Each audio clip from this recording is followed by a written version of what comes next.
सर्वप्रथम मराठी भाषा गौरव दिनाच्या व मराठी भाषा राजदिनाच्या हार्दिक हार्दिक शुभेच्छा। आज विष्णू वामन शिरवाडकर उर्फ कुसुमाग्रज यांचा जन्मदिवस। हा जन्मदिवस आज मराठी भाषा गौरव दिन किंवा राजभाषा म्हणून या ठिकाणी साजरा केला जातो। खरं तर हा अत्यंत एक महत्वाचा मोलाचा क्षण आपल्या सगळ्यांसाठी आहे। मराठी भाषेला या ठिकाणी अत्यंत मोलाचं स्थान या ठिकाणी आहे। आणि बघा, संत ज्ञानेश्वरांनी मराठी भाषेचं महत्व सांगताना सांगितलेलं आहे, माझा मराठाची बोलू कौतुके, अमृता तेही पैजा जिंके। म्हणजे मराठी भाषेची स्पर्धा अमृतापेक्षाही मराठी भाषा श्रेष्ठ आहे असं संत ज्ञानेश्वरांनी जवळपास 800 वर्षापूर्वी सांगितलेलं आहे। मग आपल्याला मराठी भाषा गौरव दिन साजरा करत असताना मराठीचं महत्व आणि मराठीचा इतिहास आपण जाणून घेतला पाहिजे आणि मराठी भाषेसमोरची आव्हानं, या आव्हानांचा सुद्धा आपण विचार करायला हवा। बघा, मराठी भाषा खरं तर फार प्राचीन नाहीये। मराठी भाषा ही जवळपास 1500 ते 2000 वर्षापूर्वी मराठी भाषेचा वापर चालू झालेला आहे। तुम्ही म्हणाल त्याच्या अगोदर मराठी भाषा नव्हती का? तर नव्हती।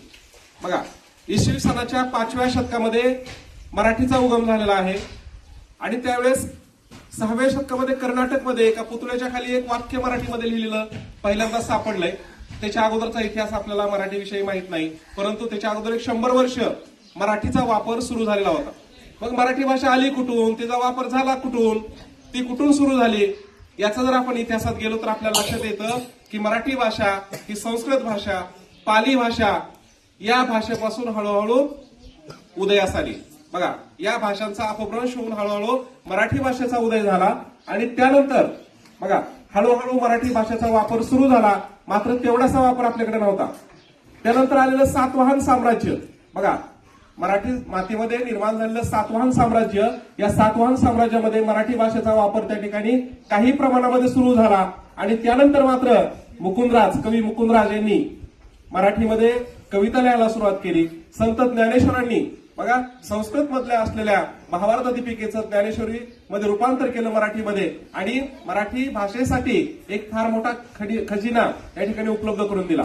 आणि त्याच्यामुळे ज्ञानेश्वरीमुळे काय झालं, एक समृद्ध मराठी भाषा पहिल्यांदा मराठी माणसाला मिळाली।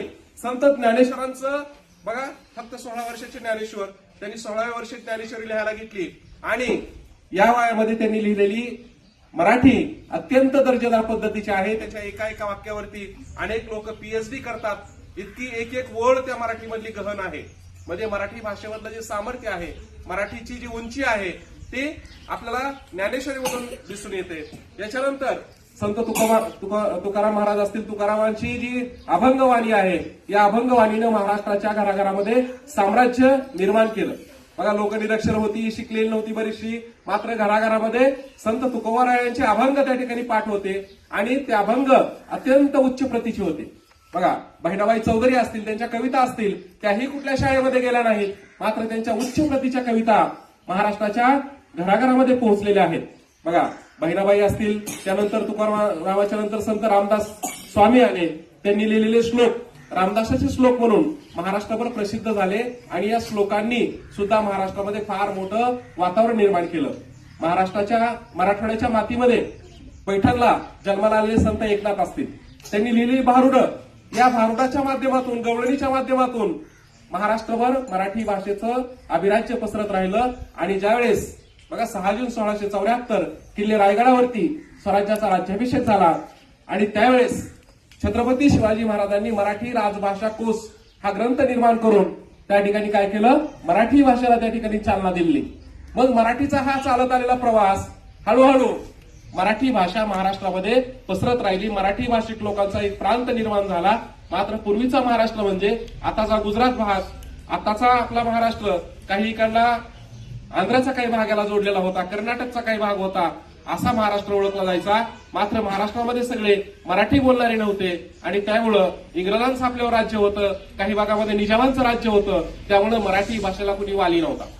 मग पारतंत्र्याच्या या काळामध्ये अनेक लेखक, कवी त्या ठिकाणी निर्माण झाले आणि त्यांनी मराठीमध्ये कविता लिहायला चालू केलं, नाटकं लिहायला चालू केलं, कादंबऱ्या लिहायला चालू केलं. या कादंबऱ्यांनी, नाटकांनी या ठिकाणी मराठी भाषा पसरत राहिली गेली. लोक मराठीमध्ये बोलू लागले, मराठी चांगल्या पद्धतीने या ठिकाणी पसरू लागली. मात्र इंग्रजांचं 150 वर्षांचं साम्राज्य, या इंग्रजांच्या साम्राज्यानं इंग्रजी भाषेचा प्रसार करायला सुरू केलं आणि त्यामुळं मराठी भाषेला कुणी वाली नव्हता किंवा मराठी भाषा समृद्ध व्हावी असं कोणाला वाटत नव्हतं. बघा, सातवाहन काळ आणि यादवांचं देवगिरीचं साम्राज्याचं सोडलं तर मराठी भाषेला कुणी वाली नव्हता. त्यामुळं मराठी भाषा जेवढी पसरावी तेवढी पसरली नाही, काही प्रदेशापुरती मर्यादित राहिली गेली. भारत स्वतंत्र झाला गेला. स्वातंत्र्याच्या काळामध्ये अनेक कवींनी, लेखकांनी कादंबऱ्या लिहून, नाटकं लिहून त्या ठिकाणी मराठी भाषेला एक साहित्य मिळवून दिलं. श्यामची आई नावाचं पुस्तक साने गुरुजींनी लिहिलं आणि महाराष्ट्राच्या घराघरामध्ये ते पुस्तक पोहोचलं गेलं. त्या माध्यमातून मराठी भाषेचा महत्व, तिचा दर्जा लोकांपर्यंत पोहोचला गेला. बघा, मराठी भाषा इतकी समृद्ध आहे, त्यातला एक एक शब्द अमृतासारखा गोड आहे. एक एक शब्द आपल्या व्यक्तिमत्वाला समृद्ध बनवतो. आपल्या व्यक्तिमत्वाचा एक आकार देण्याचं काम मराठी भाषा करते. बघा, व्यक्तीचं अभिव्यक्त होणं किंवा त्याच्या भावना त्याला व्यक्त करता येणं हे फार महत्वाचं असतं.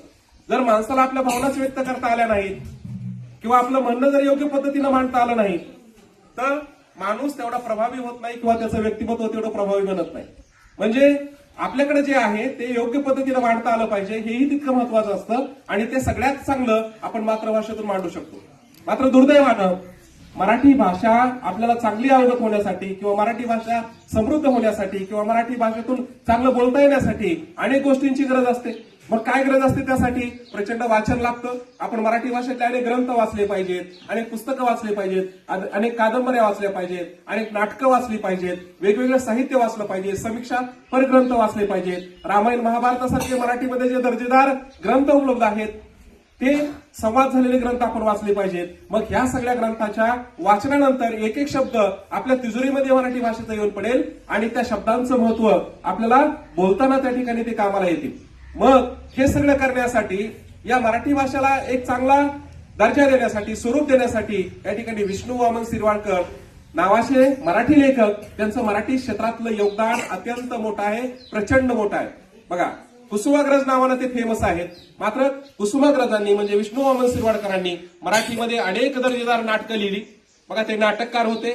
नटसम्राट नावाचं नाटक तुम्हाला मी वर्गामध्ये दाखवलं होतं, बरोबर आहे का? नटसम्राट सारखं दर्जेदार नाटक, जिथं वृद्ध व्यक्तीच्या व्यथा आणि कथा त्या नाटकाच्या स्वरूपात त्यांनी मांडलेल्या आहेत. त्याच्यावर नंतर पिक्चर सुद्धा निघाला नाना पाटेकरांचा, बरोबर आहे का? आणि महाराष्ट्राच्या अनेक मोठमोठ्या शहरांमध्ये या नाटकाचे प्रयोग झाले गेले आणि या नाटकाला 1973 साली नटसम्राटला ययाती ज्ञानपीठ नावाचा पुरस्कार त्यांना मिळाला आहे. कोणता पुरस्कार मिळाला? ज्ञानपीठ. बघा, मराठीमध्ये 2च ज्ञानपीठ पुरस्कार मिळाले आणि त्यातला एक पुरस्कार विष्णू वामन शिरवाडकर यांना नटसम्राट नावाच्या नाटकाबद्दल मिळालेला आहे. बघा, त्या नाटकामध्ये असे एक एक वाक्य आहेत की मनाला हे लावून टाकतात. बघा, to be or not to be, that is the question. हेमलेटच्या त्या नाटकातलं एक पद आहे. इथं सुद्धा विवा शिरवाडकर असं म्हणतात, जगावं की मरावं या धर्तीवर हा एकच प्रश्न आहे. आकाशात भटकणारा एखादा आत्मा आमच्यामध्ये प्रवेश करतो आणि आम्हाला वाटतं आम्ही आई झालो, बाबा झालो, खरं तर ते आमचे कोणी नसतात. बघा, म्हणजे अनेक प्रश्न त्यांच्यामध्ये निर्माण होतात. त्यांची मुलगी नीलू, बरोबर आहे का? ते निलूकडे राहायला येतात गाव सोडून आणि आपली अख्ख्या आयुष्यात त्यांनी नटसम्राट म्हणून, नाटककार म्हणून कमवलेली सगळी संपत्ती पोरीला देऊन टाकलेली असते आणि म्हातारपणी मात्र मुलगी व्यवस्थित सांभाळत नाही, चोरीचा आळ घालते वडिलांवरती. वडिलांनी पैसे चोरले असावेत पगाराचे आपल्या नवऱ्याचे असा संशय घेते आणि सुया शोधण्याच्या निमित्तानं ती आपल्या वडिलांच्या आईच्या खोलीमध्ये जाते आणि त्यांच्यावर कपाट वगैरे शोधत बसते, पैसे कुठे आहेत का. आणि एक ठिकाणी वडिलांनी ठेवलेले पैसे सापडतात आणि स्पष्ट त्यांच्यावर चोरीचा आळ घेते. मग ते म्हणतात, काय वाटलं तुला? हा नटसम्राट बेलगावकर काय चोर झाला?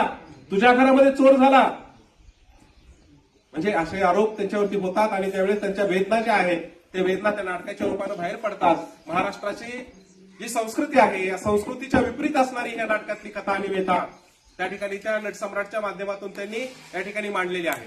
मग अशा पद्धतीनं मराठी भाषेमध्ये एक सौंदर्य निर्माण करण्याचं काम विष्णू वामन शिरवाडकरांनी केलंय. त्यांनी अशी अनेक दर्जेदार नाटकं लिहिलेली. ययाती नावाची कादंबरी सुद्धा या ठिकाणी विष्णू वामन शिरवाडकर यांनी लिहिलेली आहे.